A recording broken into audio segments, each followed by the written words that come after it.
James Lynch here for MMA News. Happy to be joined by the Bellator featherweight title challenger Pedro Carvalho, who's going to be taking on champion Patricio Pitbull Freire at Bellator 252 on November 12th. Pedro, how are you, man? Good. Way better now that I finally going to be able to put the hands on my belt, so I'm great. Yeah, it's so good to see this fight get rebooked. I know it always was going to be, but just with COVID, we didn't really know when this fight was going to take place. We'll talk about the matchup in a second, but first, you're actually in the United States. Just, for people who might not know, when did you get in? And I guess this is not only to quarantine, but also for yourself to get acclimatized to the time. Yeah. I always come 2 weeks prior to the fight because, for me, sleep is really important, and I always need a couple of days until I get my sleep right. Mm-hmm. And yeah, right now, I landed yesterday. Right now, I have to stay quarantined for around 24 hours in the hotel room waiting for the COVID test result. Mm. And that's it. And after I get the test, I will stay in the bubble that the Bellator has that is like the public doesn't interact with us, and we don't interact with the public, so we are always in separate spaces than the rest of the people that are on the hotel and casino and everything, and yeah, we'll be everything safe and sound, and in 2 weeks I'll become world champion. What are you doing during quarantine aside from talking to me? Are you playing any video games, watching any TV? What's keeping you occupied? I have the game set right there. Oh, awesome. See, you came prepared. That's smart. Of course, that's it. We have to be professional at all the areas. Yeah. No, that's smart. Let's talk about the fight that was supposed to take place in March with you and Patricio Pitbull at Bellator 241. That was at a last minute cancellation. What happened there? Take me through that experience, because obviously COVID was very new at the time, and then all this came together and they're the fight's off. What happened? When did you find out? How close to fight time was it that they pulled the plug? Yeah, it was very, very, very close. We were 3 or 4 hours away from the show to start it. Mm-hmm. And then boom! I remember I was laying down to take a nap to rest a bit, and suddenly my phone rings, and it was my manager say, "Hey man, I'm sorry." And I'm like, "What you talking about?" They're like, "The fight is off." And I was like, don't joke with me right now. Yeah, this is a bad joke. And he sent me a print of the Twitter of Scott Cooker, telling that the show was canceled. And man, that first 2 hours was devastating for me. It was truly devastating. And the only thing that after that 2 hours that I did, after I speak with everyone, was what I did my entire life. Focus on the positive and straight away focus on work. I straight away call my coaches and say, "Hey, let's go downstairs. Let's train. Let's go." And from then on, and I kept training until waiting for the day there. They ring and, "Hey, it's going to be on this date." So I just, that's it. After that, I just kept myself ready, in shape, and ready to go. Yeah. And obviously, yeah, I'm sure mentally it took you a bit to kind of reset, because, you're getting amped up to fight for a world title, and then, it's taken away from you for something that had nothing to do with you or anything. It's this pandemic, right? It's pretty crazy. Yeah, it was tough it was tough on when I got the new. It was tough, but hey, what is meant to be, it will never change. Maybe world champion is meant to be. It doesn't matter if it was March 13 or is now. It will happen. So that doesn't bother me. It's just I continue what I always do, training from Monday to Monday with no stop, always trying to be the best that I can. And go out there, beat these guys, and prove that I'm the best in the world. So nothing will change. Doesn't matter who is the guy that I have to face or the date that I have to fight. It will always be the same. My hand will be raised, and I'll be world champion. How limited was your training when COVID first hit? Because I know a lot of the gyms were closed, and it was one of those things where we didn't really know when things were going to open up. How long was it before you could actually sort of go back to training how you'd like to, or was it always that way and you figured out a way to do it? Yeah, it was. So on that first 3 months, so in mid-May, all the way to May, I was in Portugal because I was supposed to be 2 weeks in Portugal, like celebrating my victory, and we end up, me and my girlfriend and my son, we end up like kind of stuck there because we have to stay locked down. Everything was closed. And yeah, my training was very, very limited.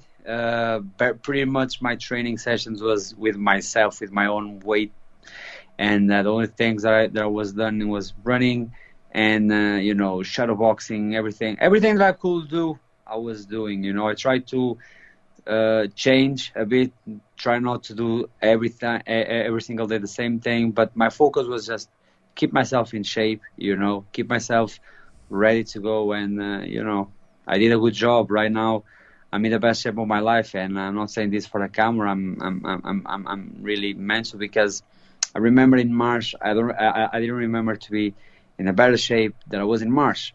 So when I start the camp for this fight now, as I was, spend so much time, like 3-4 months training by myself, my goal was like, hey, at least I want to be close to that numbers. And but on the end, I absolutely crushed every single number that I had, and I can feel and I can see in my performance in the training that I am on the best shape of my life, and that was because I just kept myself focused, kept myself motivated, self-motivated, and keep training and eating healthy and controlling my weight, and that was the result. I'm right now, I'm with no doubt on the best shape of my life. Love it. Well, it's great to hear. Let's talk about Patricio Pitbull, your opponent, the champ. How much do you think the height and reach advantage for you will play a factor in this fight? Because I know he's fought at lightweight, but still, you're a pretty big guy for the weight class. Yeah, like my reach advantage and my height is with no doubt an advantage, But still, he's a smart fighter, and one thing that I do know and I see, he controls really well the range, especially because he plays as a counter puncher.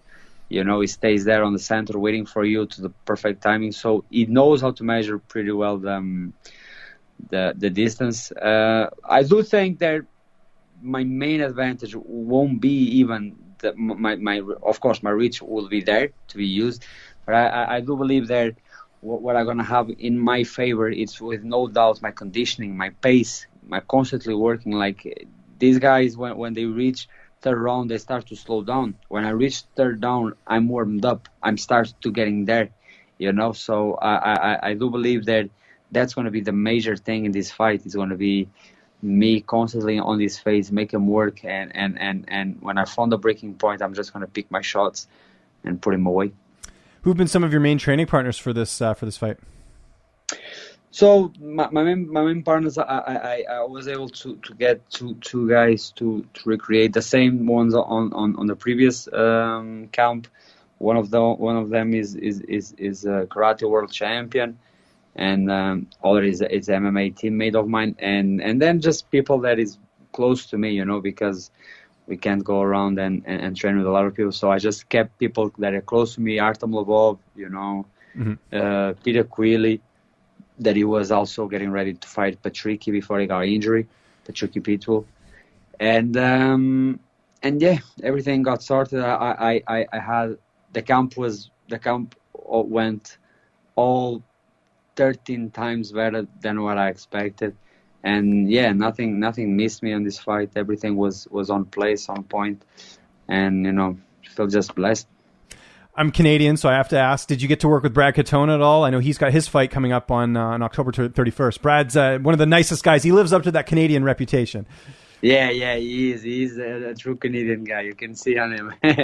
Yeah, we shared the mat, but we never trained together because he's different weight classes, obviously too. Yeah, because we kind of are separated on groups. That we have the MMA team, but during the MMA classes, we are separated by weight classes, and I train with like featherweights / lightweights.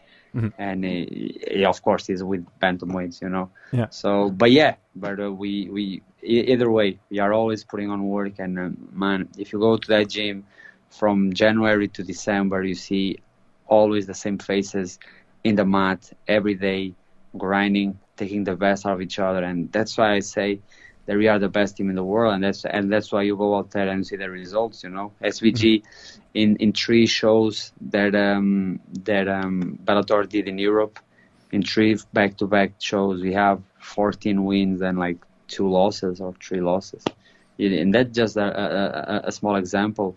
Yeah. Of, that's work. That's it. Consistency and work. And is more than ready. To answer your question, Brad is more than ready.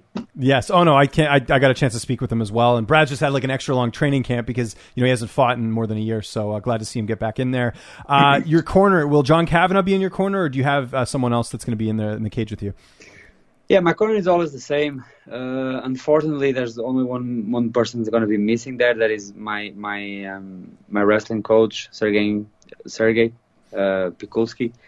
But the rest is going to be, everyone's going to be here. John and my striking coaches, David Jones and Graham Dolan. And yeah, like I've said, the only guy missing there is Sergey. But unfortunately, with all these COVID measures and thing, I wasn't able to bring them. Everything now is counted and controlled. But hey, we're still gonna make the party going, and that's it. You feel like you're gonna get your hand raised on November 12th. You're gonna become the champion. How do you see the fight playing out? I see the fight playing out like I go out there. I want to make him work. But first, I have to be smart, because not only is dangerous, he's a veteran and he has tons of experience. So I have to first study him well, but I do see make him work. By the round 2, I already have his kind of conditioning control. On my point of view, I'm starting to put him playing on my own rhythm. By round 3, I had him where I want, exactly what I want. And round 3, I start to pick my shots and get the finish. Love it. That's it. The timing of this is interesting with Michael Chandler signing with the UFC. He's sort of been the face of Bellator, him and Patricio, for quite some time in terms of Bellator homegrown talent. Do you see yourself, if you win this title, do you see, the promotion really backing you and you becoming the face of that? Is that something you've thought of? No, not really. Not really. Actually, I never really lost time thinking about that possibility, and I really don't care. I like it. I like the honesty, man. I think that's great. Yeah, I'm here to fight. I'm here to prove that I'm the best. That's what concerns me. I like cameras. I like to to speak. Good interview so far. Definitely going to give you kudos for that. Yeah. Yeah, but like I like to the cameras, especially because it's my opportunity to show who really I am and what I'm here for. But my focus is being world champion. My focus is to be the best and prove that I'm the best. The rest is just like, for me, just like bonus. That's it, But my focus is only one: go out there, beat these guys, and prove everyone wrong, and that I'm the best in the world. That's it. The reason I bring it up as well, it's kind of like a new era in Bellator right now. They're on CBS Sports Network now. They're going to be on Thursday nights. Like and you just see some of the signings they've made. They're really making a lot of changes in Bellator, and I think they're really focusing on the talent that they have and continuing to build that. And that includes yourself. Looking at the rest of the tournament, I think the other name that sort of stands out besides you as some of is like an up and comer and someone that really people need to keep an eye on is AJ McKee. That's a name that he's still undefeated. He's got a tough test against Darion Caldwell here. Do you see him as the biggest threat outside of your fight in the tournament, or do you think someone else should take that spot? No. Okay. No. Who do you think? Well, I'm just curious. Out of all the competitors, who do you think is the most likely to maybe face you down the line if you win? Obviously, Pitbull. That's it. Okay, Patricio. but outside of Patricio, if we were to pick like a third spot, yeah. Because there's a lot of good names there. Caldwell, Sanchez, Emmanuel Sanchez. You got Daniel Weichel. There's a lot of really good names. No. Like I'm gonna be clear. Like AJ is good. He's really good. He's well rounded. I just see so many things that I can expose him. Me personally, I do think that a tough test, and I would like, and I wish that I get it. I think I'm not gonna have it, but I wish I have it. Next, that will be Sanchez. Sanchez, I like him because he's a warrior. Always exciting fights. Unless you get him clean, real clean, and put him away, it's gonna be, he's gonna be already there. And I think from these options available that I have, that probably I'm gonna face, I think is probably the hardest one. Vaishal, it is. It's weird because if you ask me who I think I'm gonna win, I think Vaishal is gonna win to Sanchez. But between Sanchez and Vaishal, I think Sanchez for me will be probably like a more tight matchup for because I'm a guy that likes to go forward and put pressure. He's a guy that likes to go forward and put pressure. Will be a great fight though, but still, I'm not I'm not getting here hard on my head, but like for what I see, I can beat all these guys every single day. I say that I believe that I'm the best in the world, not because I think it's going to be good for promotion myself. It's what I believe, and that's what I see. And from all these guys that I see, Vaishal, Sanchez, McKay, Caldwell, I can beat them all. I can beat them all 10 out of 10 times, and that's why I love so much this tournament, because I'm going to have this chance. I'm going to have the chance of everyone that say that is the favorites and that me go out there and put them all away, So I'm not here focused about anyone. I'm just focused about me. I don't care what they bring to the table. What they bring to the table won't be enough to face me, and they will all realize that soon, very soon.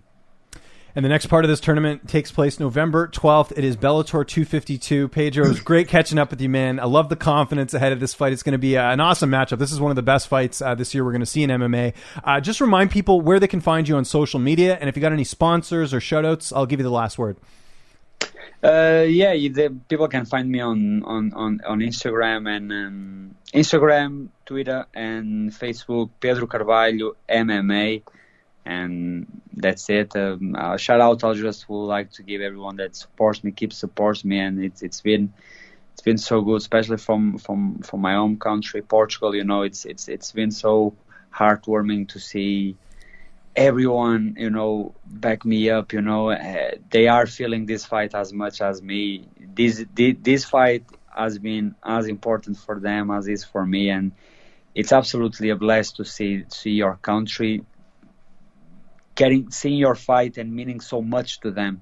Even it's not them that are fighting, it's absolutely great, and giving them a world title, it's the minimum that I can get. So that's it. I just would like to, like everyone, not only in Portugal, also in Ireland and a little bit all around, that I've been receiving every single day message. It's been great, and from the bottom of my heart, I thank you all.